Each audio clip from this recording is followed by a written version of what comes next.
So this week we've mainly been looking at using EEG for research. Well, the idea is that we have an EEG lab, and in the EEG lab we record the EEG, and then later we analyze the EEG. There is also the possibility of analyzing the EEG in real time and using that in your experimental design. This is something that we use for neurofeedback and for brain-computer interfacing. So what I will cover is why would we want to do real-time analysis? I'm going to give a few examples, and I'm just going to give some technical or methodological considerations. So this is the schematic that we've been looking at throughout the whole week. And what you can see is that there is a link between stimuli and task and the participant and the computers, but there's not really something going back from the analysis back to the stimulus and task. Whereas that is actually what we're doing with neurofeedback. With neurofeedback, we're closing the loop such that the EEG data is recorded, goes to the acquisition computer, is analyzed in real time, and then influence the stimuli or the task or the feedback that the participant is getting, such that the brain activity of the participant is influenced by this, which in turn is analyzed, etc. So this is a closed loop system. One of the applications of real-time analysis is neurofeedback. And in neurofeedback, we use a real-time display of the brain activity to teach the participant, to teach the consumer, the person who uses this, self-regulation of brain function. And neurofeedback has been investigated in relation to a large range of mental health disorders, such as and cognitive enhancements, mindfulness, but it also has been used for treating sleep disorders, for certain neurological conditions, for stress management. It's used in ADHD, for example. Neurofeedback is a topic that is, a lot of companies are interested in it, because neurofeedback is something that, in principle, a large market for it could exist. So there's actually quite a lot of companies that have started selling, like making small and wearable EEG systems, with the idea to apply these for home situations so that they can sell millions of devices. So far, I would say that none of the companies has really succeeded in making a killer product. So these companies are typically not around for very long. So after 5 years, typically the companies disappear again.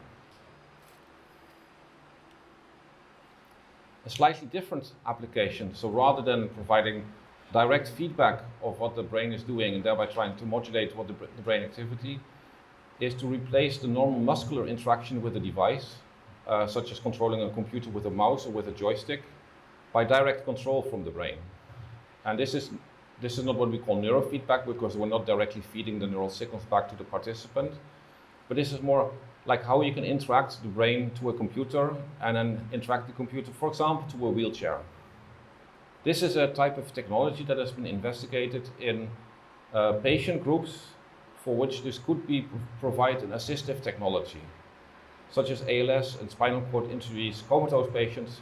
But this is also something that has been that still has a lot of interest from gaming companies, especially if you consider that you would do a game with a VR headset, and if that VR headset would have electrodes embedded in the headset, then you can imagine that your cognitive functions could also be directly used to provide feedback to the game, so that you don't have to use your hands, so that you would have an extra control channel. The idea of neurofeedback, and especially of brain-computer interfacing, is that we stream data in a closed-loop system. So I should note that this goes clockwise, whereas the previous figure was counterclockwise. So we have the brain, we have the EEG recording device, and rather than storing the data on disk, we have a mechanism for real-time data transfer. The data then goes to analysis software, and the analysis software analyzes the data in real time. The analysis software then translates the brain activity in some sort of a control signal, and the control signal is used to control something in the real world, for example, the wheelchair moving. And this is of course observed by the participant, by the patient, who then can adjust the brain activity and thereby close the loop. So this is also how you can modulate your own brain activity, because you might want to go a little bit faster, a little bit slower, to the left, to the right, etc. The features that we use in EEG-based brain-computer interface are, in principle, the same as the ones that we use in regular offline analysis. So we can look at event-related potentials, and especially the P300, a surprise-based potential is used a lot. And we can look at power in specific frequency bands or power ratios. And whether we use event-related potentials or power in specific frequency bands depends on whether the brain activity is externally controlled, so whether the timing of the brain activity is known, or whether the timing of the brain activity is not known. So this poses like an important distinction between synchronous versus asynchronous BCIs. If you have a synchronous BCI, you know the time at which the brain response is, and that's something that you can exploit in the analysis, versus asynchronous brain-computer interfaces are based on endogenous activity. Another distinction that can be made is between active BCIs versus passive BCIs. Like active BCIs really control the environment, whereas passive BCIs, they influence the environment and not directly controlling it. Like a passive BCI could, for example, be a warning system in a car. Like most of the times you don't notice it, but if you start drowsing off, you could imagine that the car then all of a sudden starts making a beeping sound, whereas the BCI is running all the time, but it's only gonna play a beep, it's only gonna warn you once you start dozing off. Another distinction that can be made, and especially for patients, is invasive BCIs, where electrodes are placed in the brain, versus non-invasive BCI, where electrodes are placed on the scalp with EEG. And we can also think about EEG-only BCIs, so only having electrodes on the scalp, versus hybrid BCIs, where we also use sensors elsewhere on the body, such for example, like recording the heart rate, recording respiration, recording muscle tension, etc. Because if you're trying to make something that helps the patient, you should not restrict yourself to the EEG technology. You should just use all the technologies that you have available to make the best interface. One of the first examples of a brain-computer interface is brain pong. Pong is a very old-fashioned game where you can move a paddle up and down. So what you see here is two participants both wearing an EEG cap. One participant is moving this paddle up and down, and the other participant is moving this paddle up and down. Brain pong is usually implemented using imaginary movement. So if you imagine moving your right hand, or if you imagine moving your left hand, you get a little bit of mu synchronization or desynchronization in the contralateral hemisphere. So by looking at the ratio between the mu activity, so the 10 and 20 Hertz activity in the left versus the right hemisphere, you can determine whether the participant is imagining moving their left or their right hand, and that can be translated into the movement of the paddle going up and down. So this ball is then moving, and then you have to make sure that you catch the ball so that you play the paddle back. So this is an asynchronous BCI system because there's not a specific timing and it's an endogenous component. An exogenous component is the P300 matrix speller. This is also a system that has been extensively tested. It's quite successful. And the idea is that you present a matrix of letters, and in this matrix, very quickly, rows and columns are flashing. So if you just look at the screen, it's just like flash, flash, flash, flash, flash, flash, flash. And if you're attending one of the if you're attending one of the letters, I should say, then whenever that letter flashes, you get a slightly larger response than when any other letter flashes. And since we stimulate both the rows and the columns, we know if the row has a slightly larger response and the column has a slightly larger response, then on the intersection of the row and the column, that's the letter that is being looked at by the participant. So with the P300 matrix speller, you can actually get quite rapid typing capabilities for patients that are totally locked in. So this has, for example, been investigated in ALS patients. But one of the challenges with ALS patients is that at a certain moment when they start losing their muscular control, they also lose their control over their eyelids. So it is more and more difficult actually for them to keep their gaze on such a screen. And that is really one of the challenges with BCI systems for assistive technology, is that you have to adjust the system also to the capabilities of the patients.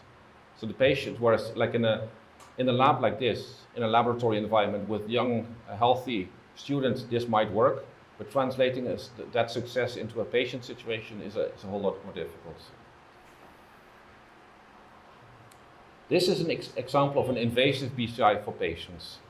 So here, rather than recording EEG, a BlackRock Utah array has been implanted into the motor cortex of a participant who has I think this is an ALS patient. I'm not totally sure about the disease, but it is something that you can look up, and you can look at this on YouTube. So by implanting the electrodes directly in the motor cortex, you get a much larger signal-to-noise ratio. And by having many electrodes, as we have with the Utah array, so then we have like 100 electrodes, you can also measure activity of individual neurons and then make it specific. So the type of interface that is here being used is again a visual interface where by steering your direction in a specific attention, by steering your attention in a specific direction, you can make selections on the screen. So it is a little bit like making a mouse with which you can direct and with which you can click.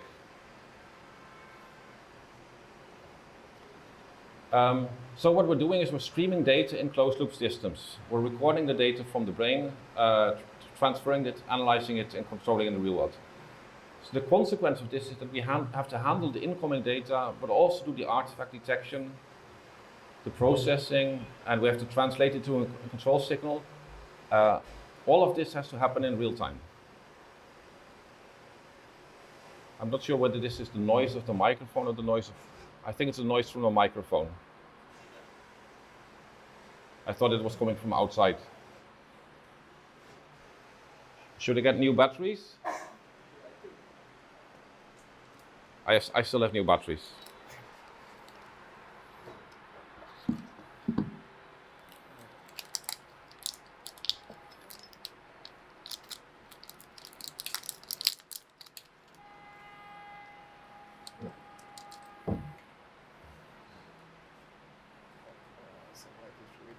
It's very tight, right?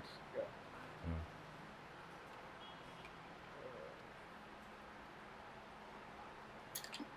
Yes.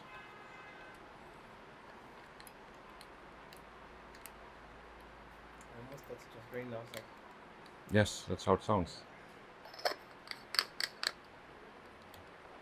Let's hope that this improves things. Can you turn the volume up again a little? Because I think it's now quieter than it was before, and it is still. I think it's still quite a lot of noise coming from outside, at least for me. So how is this? Can you hear me well in the back? Yeah? Okay, then this is good. Let's keep it like this. So the challenge that we have with developing a brain-computer interface system is that we have to stream the data in a closed-loop system, and we have to do all of this data handling in real time. So what happens in practical research is very often that we write the data to buffer, and this buffer is, for example, to a file, and then we analyze the data later, and we imagine that we send the control signal. So rather than doing real-time feedback, we compute what the feedback would have been had we recorded the data.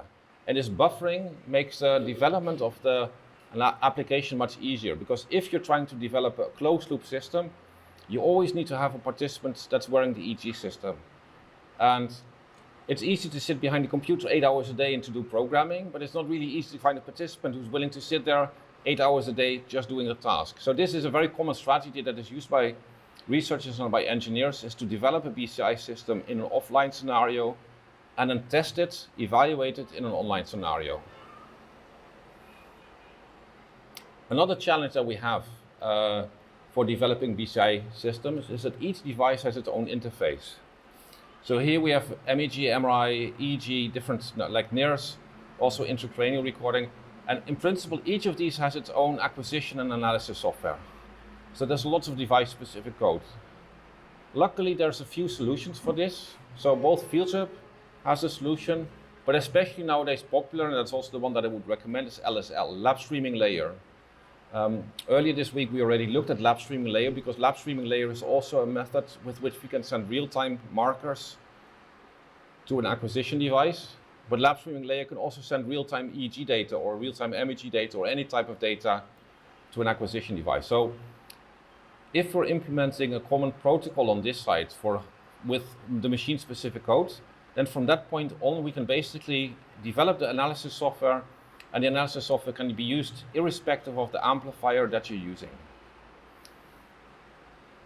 Also, if you implement it using the filter buffer or using LSL, that means that you can do multiple things at the same time, because you can write multiple agents that do different things. For example, you could have one agent that is doing online display, whereas another agent is doing the analysis, and a third agent is, for example, doing the visual feedback, and then sending data back and forth, like online display, but then analyzing and then sending markers, and then this is used as feedback.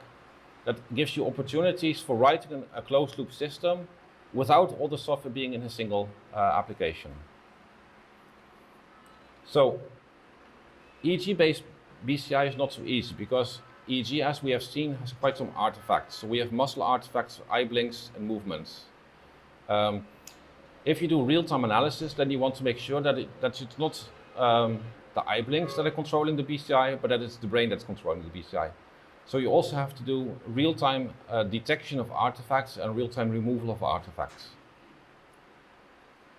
Finally, a thing that makes an EEG-based BCI system not so easy is that if you're in a practical situation, like really in a home situation with the patient should be able to switch on and off the BCI device. Imagine sitting on a wheelchair and it won't stop. So that's a problem.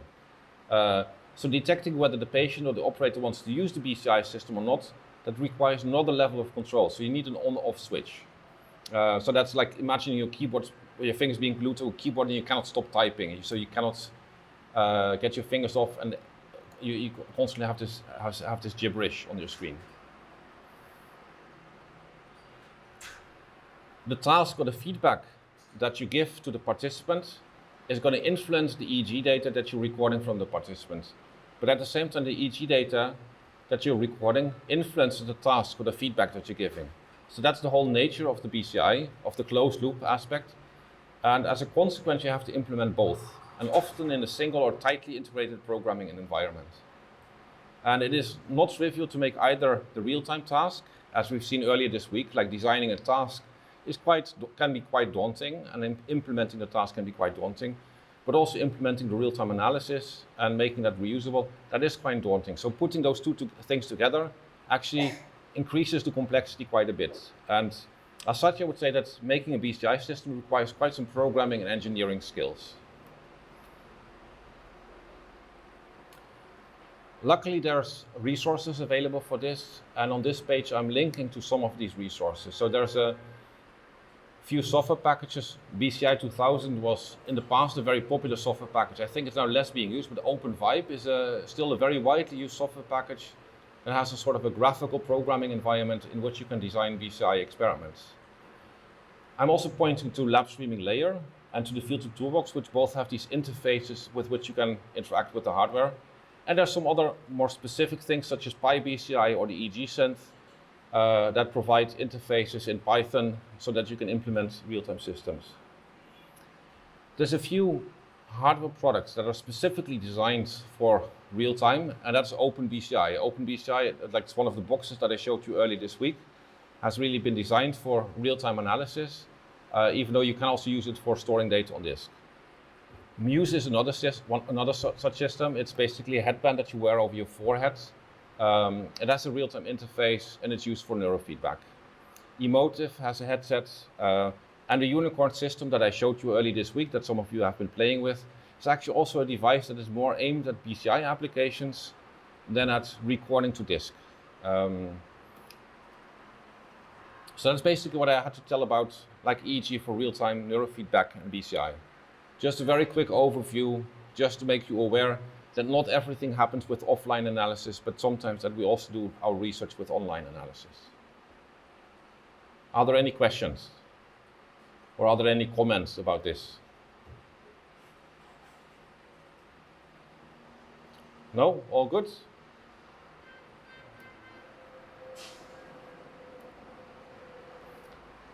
Then what I'm going to do is I'm going to switch over to a related thing, and that's which EEG system to get.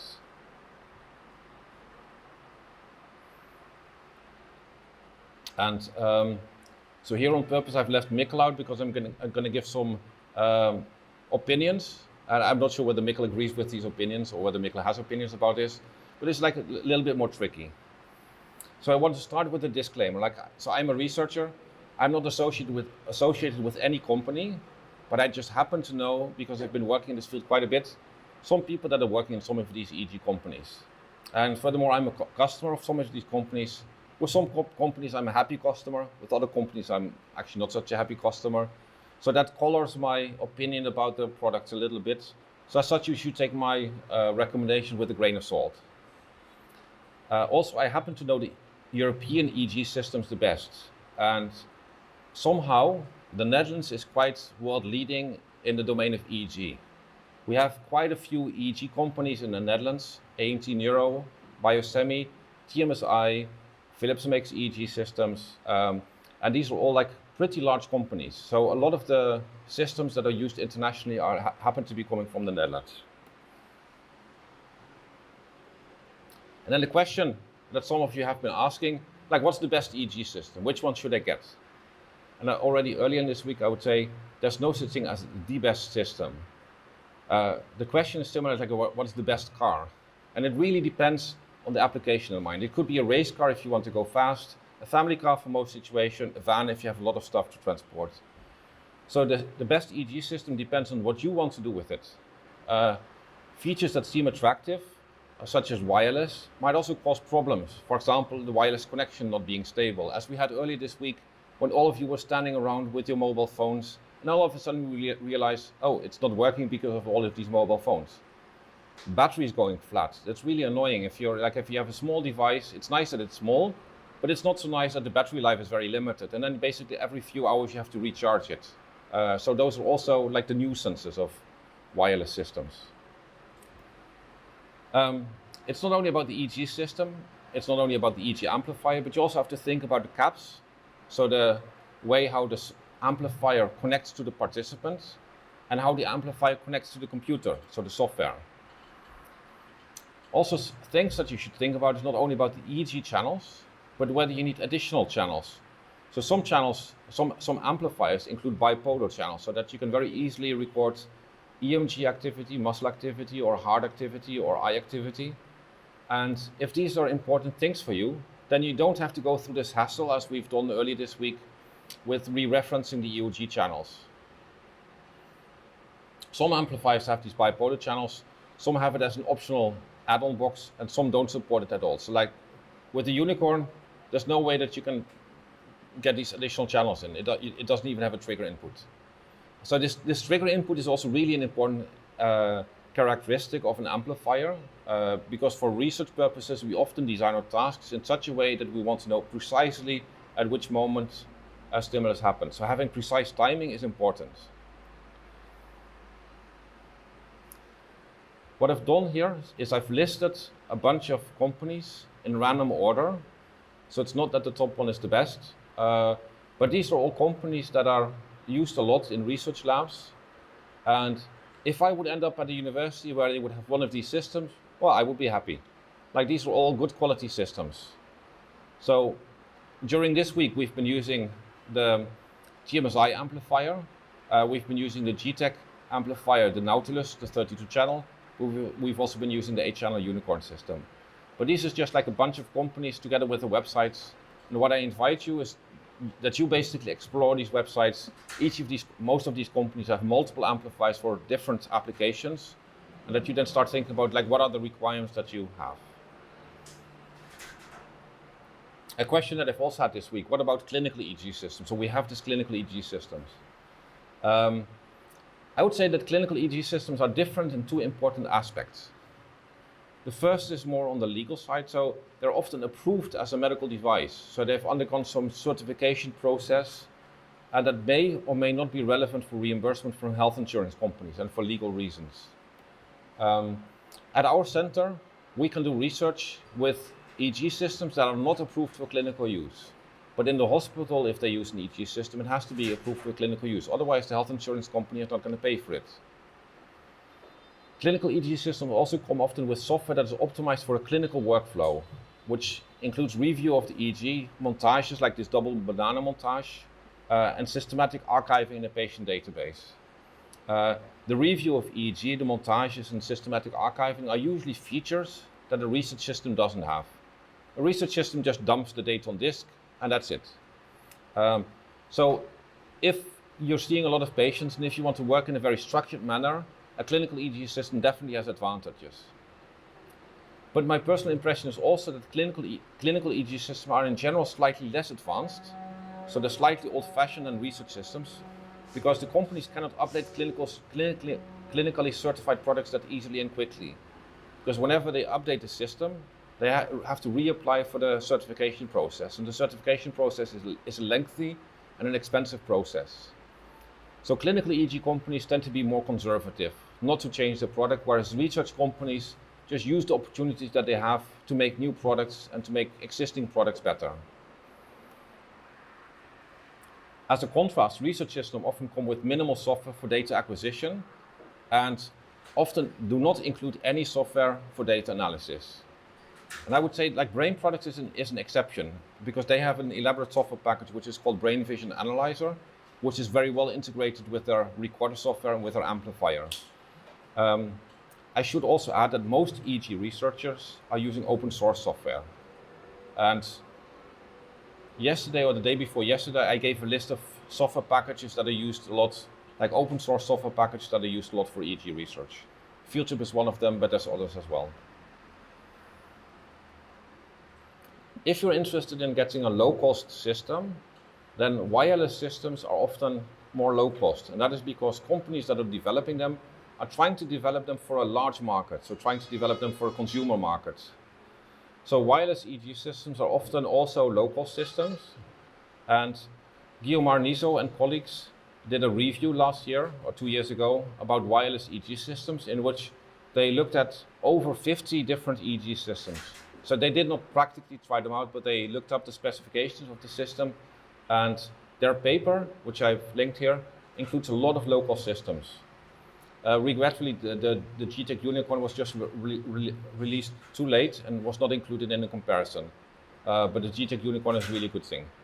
So what you see is, I'm not sure whether I can zoom in, yes. So what you can see is that there's different systems, such as the Muse, which you wear over your forehead. Actually, if you put EEG electrodes on your forehead, you're mainly going to see frowning. You don't really see a lot of EEG activity here on the forehead. The Open BCI Ganglion, one of the amplifiers that I brought, so they have these headbands, and at a certain point, when the systems are getting more expensive, start getting more channels, they start using caps rather than bands. Some of these systems are basically like more spider wires that you put them on your head, and that's especially with the systems that are using dry electrodes, because then the plastic arms, they push the electrodes towards your skin. One of the systems that we discussed earlier today was this this system from Open BCI, which I really would not recommend. It's very uncomfortable. It has very poor signal quality. But some of these systems are actually pretty good, such as the Emotive is actually quite a decent system. Towards the more expensive side, you also see the like some companies that I mentioned.